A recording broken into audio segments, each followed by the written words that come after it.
Bit of a quick video. I'm waiting on some blending tape and some blending reducer to match the little spot touch-ups I'm doing, but today, after losing my paint, my colour, we found it again, so Connor and I have sanded down and masked up both of these strips, which were heavily oxidised. There was no colour at all before, so she's etched prime now. I'm just going to shoot it with some colour and get back to you. Alright, sun's about to go down. I have given it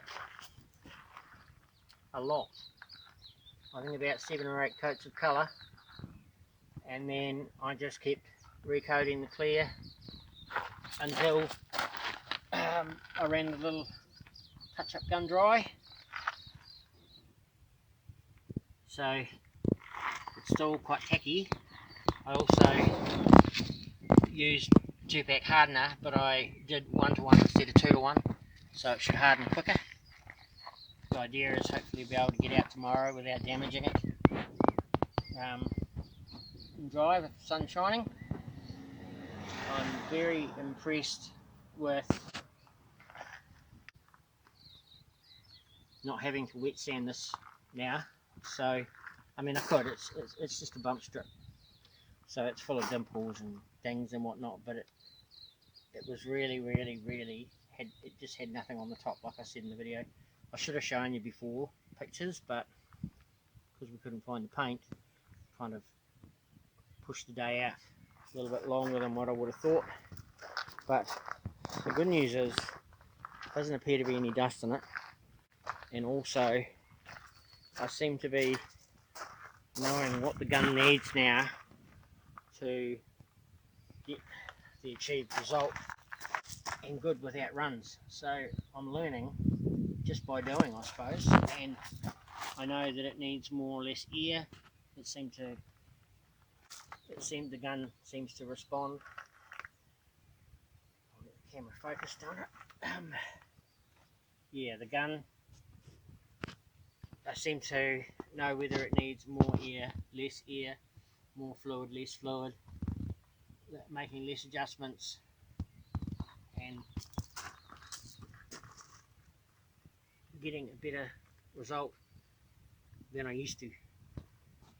Like when I did my guitar, it was so orange peely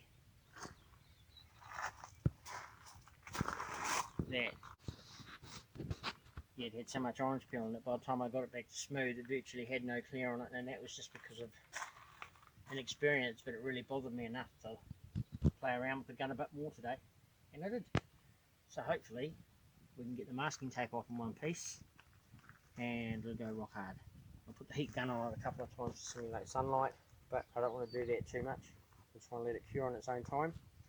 I am going to demask it very soon though, so it has to be at least touch dry, just flash off, so I can pull that off.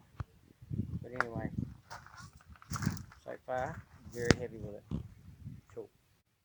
Alright, next day, let's have a look. Just pulled it out of the garage. Paint's nice and hard.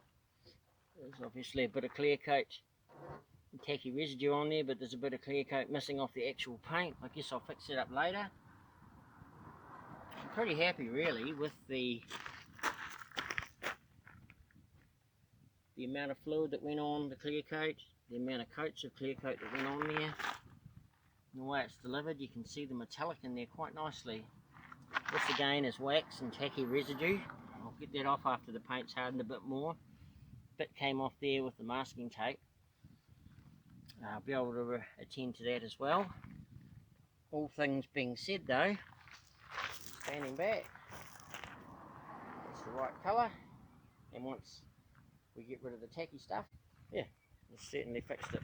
Lots of paint around the little ends, the sharp edges, so that's good.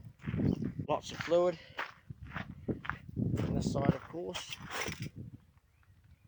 Yeah, it's come up really nice. So yeah, honing skills, getting better, quite happy with the result.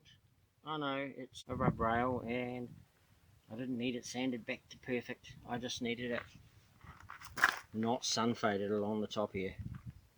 So yeah, no, happy with that.